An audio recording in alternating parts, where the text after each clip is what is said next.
नमस्कार दोस्तों, स्वागत है आपका आज के मुख्य समाचार में, जिसमें सबसे पहले और बड़ी खबर में आपको बताएंगे कि फेल डबल इंजन सरकार के दावे खोखले। राहुल गांधी ने पूछा कहां है 12,000 स्पेशल ट्रेन। खबर में आगे जिक्र होगा कि एनडीए के लोग पहले बताएं कि उनका सीएम फेस कौन होगा। तेजस्वी यादव ने बीजेपी और जेडीयू को दी सीधी चुनौती। खबर में आगे जिक्र होगा कि अखिलेश यादव का भाजपा पर तीखा हमला। डबल इंजन नहीं, झूठ के इंजन चल रहे हैं। बिहार चुनाव पर दी बड़ा बयान। इसके साथ आगे जिक्र होगा कि जेडीयू में बागियों के खिलाफ ताबड़तोड़ एक्शन। सीएम नीतीश कुमार ने गोपाल मंडल सहित 5 नेताओं को निकाला। और इसी के साथ आगे आपको बताएंगे कि कांग्रेस ने पहले फेज के लिए जारी की 40 स्टार प्रचारकों की लिस्ट। राहुल गांधी, प्रियंका गांधी के साथ कई नेताओं को मिली जगह। दोस्तों, हर एक खबर की गहराई में आप ले जाएंगे, लेकिन उससे पहले आपसे निवेदन की वीडियो कीजिए लाइक और चैनल को सब्सक्राइब करके बेल आइकन दबाकर कमेंट में लिखिए जय हिंद।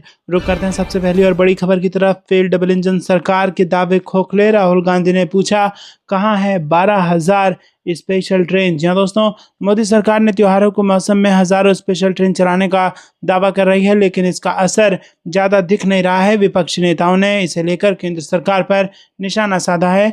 लोकसभा में नेता प्रतिपक्ष राहुल गांधी ने भी त्योहारों के मौसम में कई रेलगाड़ियों में यात्रियों की भीड़ होने को लेकर शनिवार को केंद्र और बिहार की राष्ट्रीय जनतांत्रिक गठबंधन सरकारों पर निशाना साधा। उन्होंने कहा कि फेल डबल इंजन सरकार के दावे खोखले साबित हुए हैं।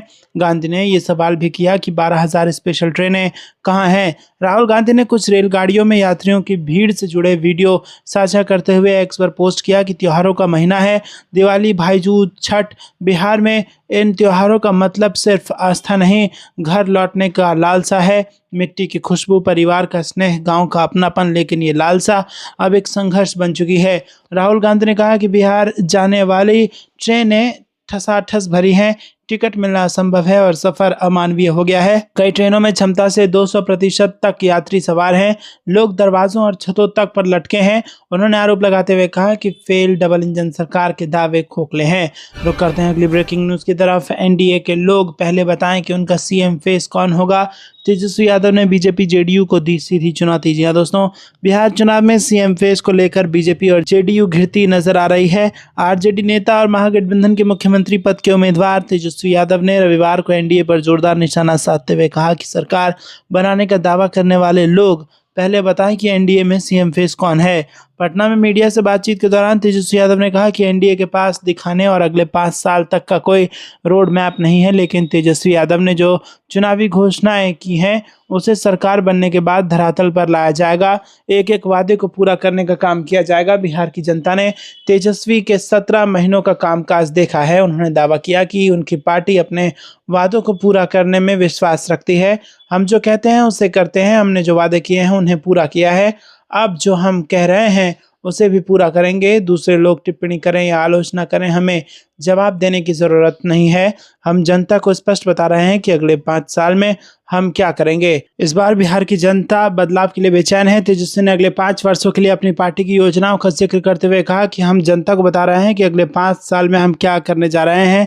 इस बीच एनडीए के लोग तेजस्वी यादव और लालू यादव को घेरने में व्यस्त हैं। वो केवल नकारात्मक बातें करते हैं और अपशब्द कहते हैं। उन्होंने केंद्र सरकार की योजनाओं पर सवाल उठाते हुए कहा कि 2 करोड़ नौकरियां, startup India, make in India का क्या हुआ। हम काम करने में विश्वास रखते हैं। तेजस्वी ने कहा कि स्थिर पानी भी एक जगह ठहर जाए तो सड़ जाता है। यही स्थिति पिछले 20 साल से चली आ रही है। इस सरकार की हो गई है। हमें किसी से शिकायत नहीं है, ना ही हमने किसी का नुकसान किया है। हम जो कहते हैं उसे पूरा करेंगे। इस बार राज्य की जनता पुरानी व्यवस्था को बदलने के लिए तैयार है। रुक करते हैं अगली ब्रेकिंग न्यूज की तरफ। अखिलेश यादव का भाजपा पर तीखा हमला। डबल इंजन सरकार नहीं, झूठ के इंजन चल रहे हैं। बिहार चुनाव पर भी दिया बड़ा बयान। जी हाँ दोस्तों, आपको बता दें कि राजस्थान की मार्बल नगरी किशनगढ़ में शुक्रवार को राजनीतिक गहमागहमी देखने को मिली। मौका था समाजवादी पार्टी के राष्ट्रीय अध्यक्ष और उत्तर प्रदेश के पूर्व मुख्यमंत्री अखिलेश यादव के निजी दौरे का। यह दौरा भले ही पर्सनल था, लेकिन इसके संदेश पूरी तरह से राजनीतिक थे, जो सीधे तौर पर दिल्ली और पटना तक पहुंचने वाले थे। सुबह से ही किशनगढ़ एयरपोर्ट पर सुरक्षा व्यवस्था चाक चौबंद थी। एयरपोर्ट से लेकर जयपुर रोड हाईवे तक पुलिस और प्रशासन पूरी तरह अलर्ट मोड में था। कुछ ही देर में अखिलेश यादव का निजी विमान एयरपोर्ट के रनवे पर उतरा। विमान से उतरते ही अखिलेश यादव का स्वागत सपा कार्यकर्ताओं और समर्थकों के जोशपूर्ण नारों के साथ हुआ। कार्यकर्ताओं ने अपने नेता का जोरदार अभिनंदन किया। रुक करते हैं कि ब्रेकिंग न्यूज की तरफ। जेडीयू में बागियों के खिलाफ ताबड़तोड़ एक्शन, नीतीश कुमार ने गोपाल मंडल सहित 5 नेताओं को निकाला। जी हाँ दोस्तों, बिहार विधानसभा चुनाव 2005 के पहले चरण के वोटिंग से पहले जेडीयू ने बागी नेताओं पर ताबड़तोड़ कार्रवाई शुरू कर दी है। मुख्यमंत्री नीतीश कुमार के निर्देश के बाद जेडीयू ने 2 दिनों में ही 2 विधायकों के साथ 16 नेताओं पर कार्रवाई की है, जिसमें पूर्व मंत्री, पूर्व विधायक और पूर्व विधान पार्षद भी शामिल हैं। टिकट नहीं मिलने से जेडीयू के कई नेता बागी हो गए हैं और चुनाव लड़ रहे हैं। पार्टी के खिलाफ गतिविधियों में भी शामिल हैं। 25 अक्टूबर को जेडीयू के एक विधायक और कई पूर्व विधायक के साथ 11 नेताओं को पार्टी से बाहर निकाल दिया था और अब एक बार फिर से बड़बोले विधायक गोपाल मंडल सहित 5 नेताओं को पार्टी से बाहर का रास्ता दिखाया गया है। रुक करते हैं अगली ब्रेकिंग न्यूज की तरफ। कांग्रेस ने पहले फेज के लिए जारी की 40 स्टार प्रचारकों की लिस्ट, राहुल प्रियंका के साथ नेताओं को मिली जगह। जी हाँ दोस्तों, बिहार में विधानसभा चुनावी सरगर्मी के बीच अब कांग्रेस भी चुनाव प्रचार अभियान शुरू करने जा रही है। राजद पहले ही अपने स्टार प्रचारकों की सूची जारी कर मैदान में उतर चुका है। इसी के साथ आपको बता दें दोस्तों कि इसी कड़ी में अब कांग्रेस ने भी छठ पूजा के बाद पूरे दमखम के साथ चुनाव प्रचार करना शुरू कर दिया है और कांग्रेस ने पहले चरण के चुनाव के लिए बाकायदा स्टार कैंपेनरों की सूची भी जारी कर दी है। कांग्रेस की पहली सूची में कांग्रेस अध्यक्ष मल्लिकार्जुन खड़गे, सोनिया गांधी, राहुल गांधी, प्रियंका गांधी, केसी वेणुगोपाल, सुखविंदर सुक्खू, अशोक गहलोत, भूपेश बघेल, दिग्विजय सिंह, अधीर रंजन चौधरी और डॉक्टर अखिलेश प्रताप व इमरान प्रतापगढ़ी समेत 40 नेता शामिल हैं।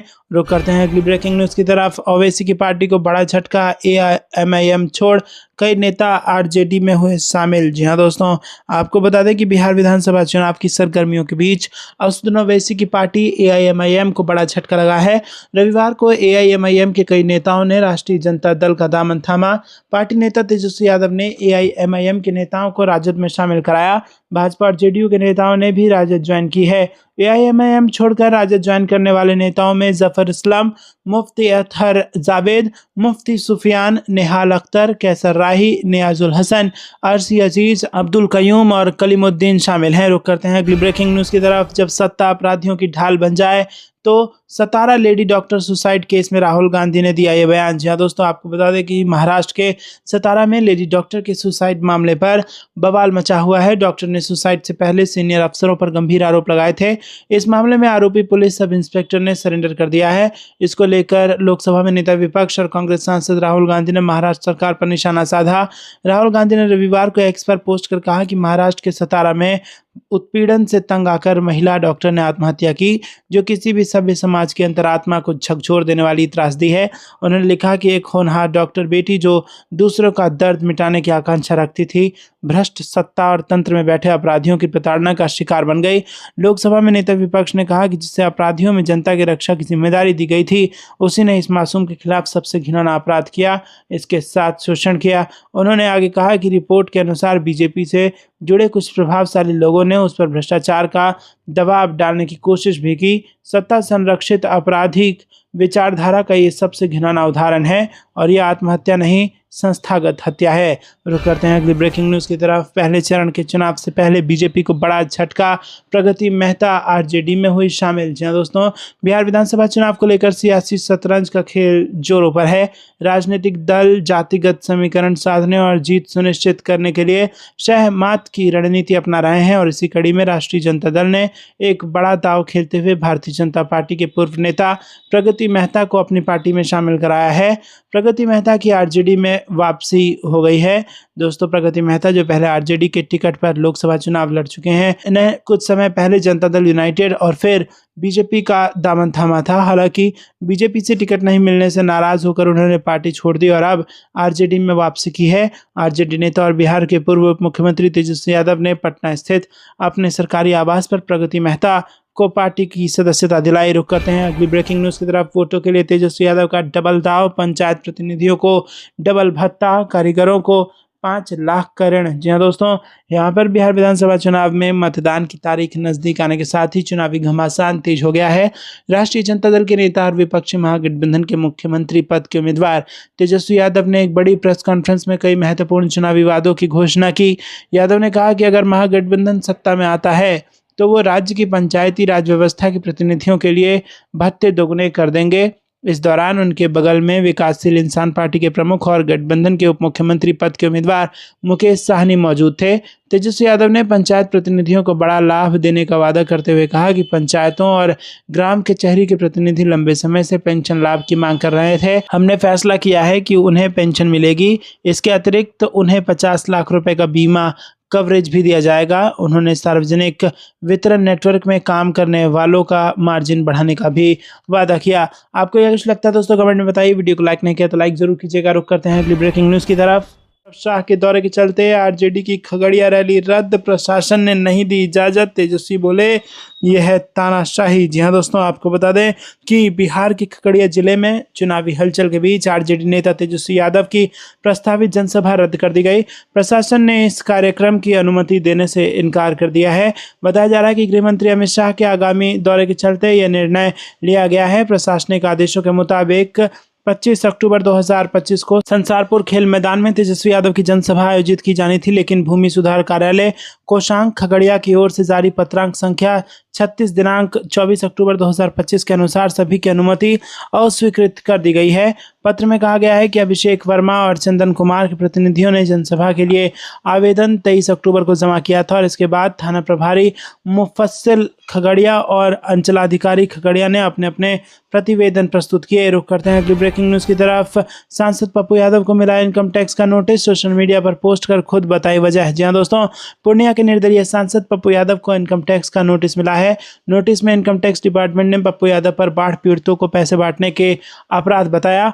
इससे पहले वैशाली जिले में भी पप्पू यादव पर आचार संहिता उल्लंघन का केस दर्ज किया गया था। दरअसल इनकम टैक्स से नोटिस मिलने की जानकारी सांसद पप्पू यादव ने खुद ही सोशल मीडिया पर पोस्ट करके शेयर कर दी। निर्दलीय सांसद पप्पू यादव ने मिले नोटिस की तस्वीर एक्स अकाउंट के जरिए शेयर किया। साथ ही लिखा कि मुझे इनकम टैक्स का नोटिस मिला है, बाढ़ पीड़ितों की मदद में रुपए बांटने को अपराध बताया है।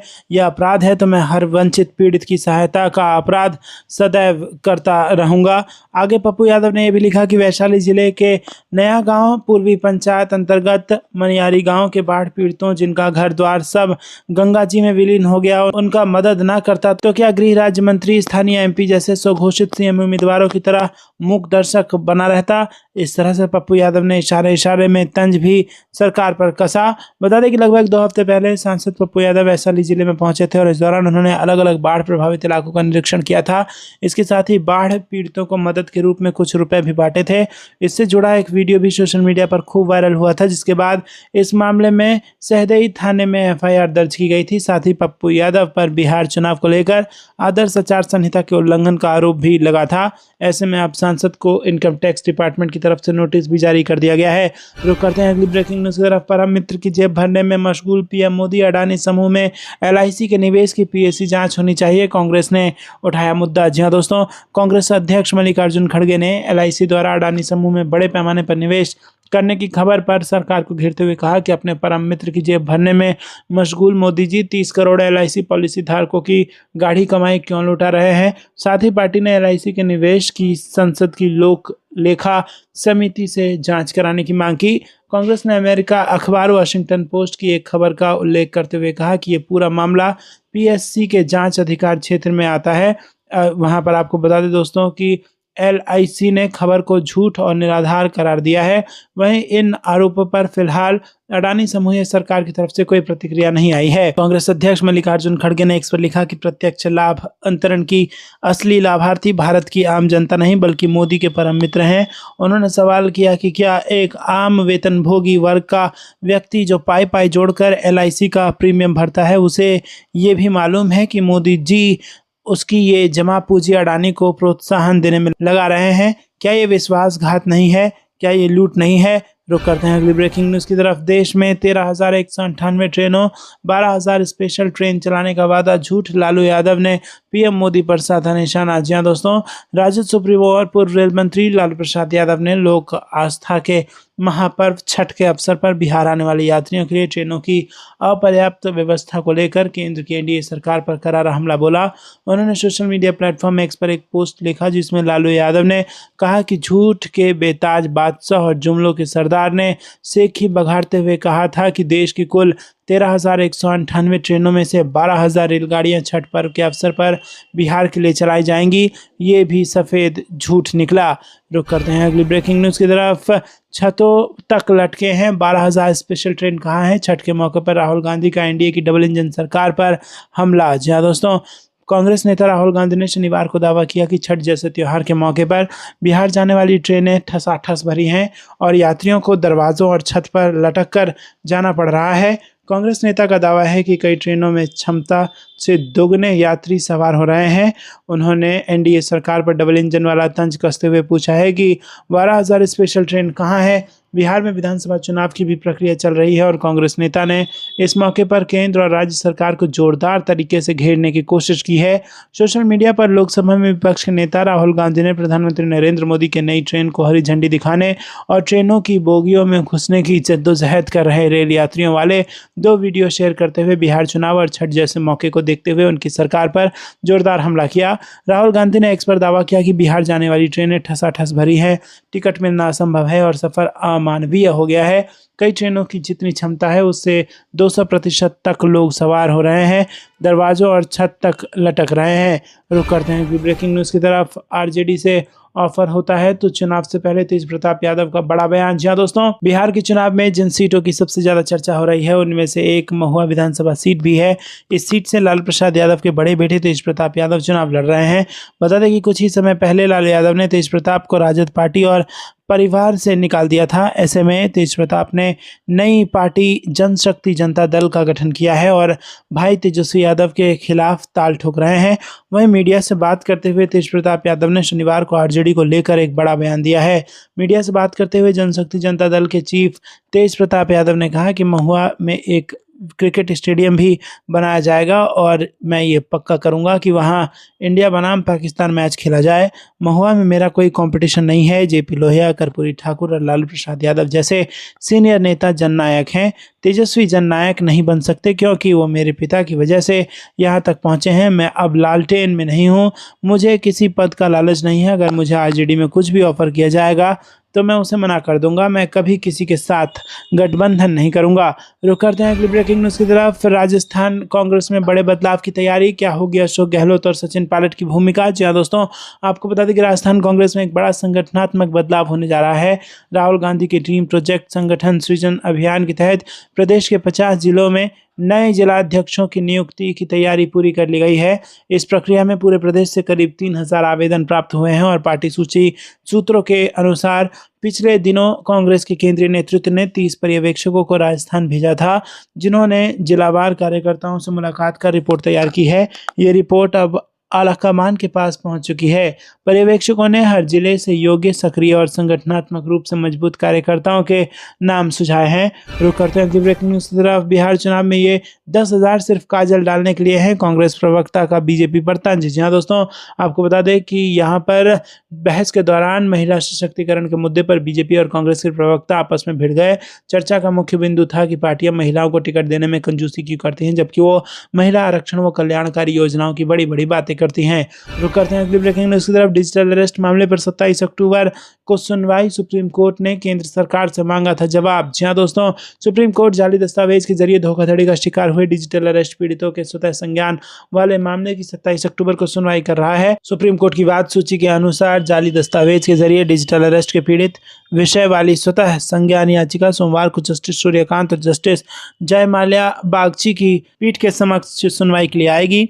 शीर्ष अदालत ने 17 अक्टूबर को मामले की सुनवाई करते हुए कहा था कि प्रथम दृष्टया न्यायिक दस्तावेज की जालसाजी, साइबर जबरन वसूली और निर्दोष लोगों, विशेष रूप से वरिष्ठ नागरिकों की साइबर गिरफ्तारी से जुड़े आपराधिक उद्यम की पूरी सीमा का पता लगाने के लिए केंद्र और राज्य पुलिस के बीच समन्वित प्रयासों के साथ अखिल भारतीय स्तर पर कड़ी कार्रवाई की आवश्यकता है। शीर्ष अदालत ने इस मामले में केंद्र, सीबीआई और अन्य से जवाब मांगा है। साथ ही कहा था कि इस तरह के अपराध न्यायिक प्रणाली में जनता के विश्वास की नींव पर प्रहार करते हैं। आपको ये कुछ लगता है दोस्तों, कमेंट में जरूर बताइए। वीडियो को लाइक नहीं किया तो लाइक जरूर कीजिएगा। रुक करते हैं अगली ब्रेकिंग न्यूज़ की तरफ। बिहार में बनेगी पढ़ाई, दवाई, कमाई और सुनवाई वाली सरकार, हर घर को देंगे सरकारी नौकरी, तेजस्वी का वादा। जी हाँ दोस्तों, राष्ट्रीय जनता दल नेता और इंडिया गठबंधन की ओर से मुख्यमंत्री पद के उम्मीदवार तेजस्वी यादव ने शुक्रवार को कहा कि अगर जनता उन्हें मौका देती है तो बिहार में अपराध और भ्रष्टाचार मुक्त सरकार बनाएंगे। उन्होंने कहा कि उनकी सरकार पढ़ाई, दवाई, कमाई और सुनवाई वाली सरकार होगी।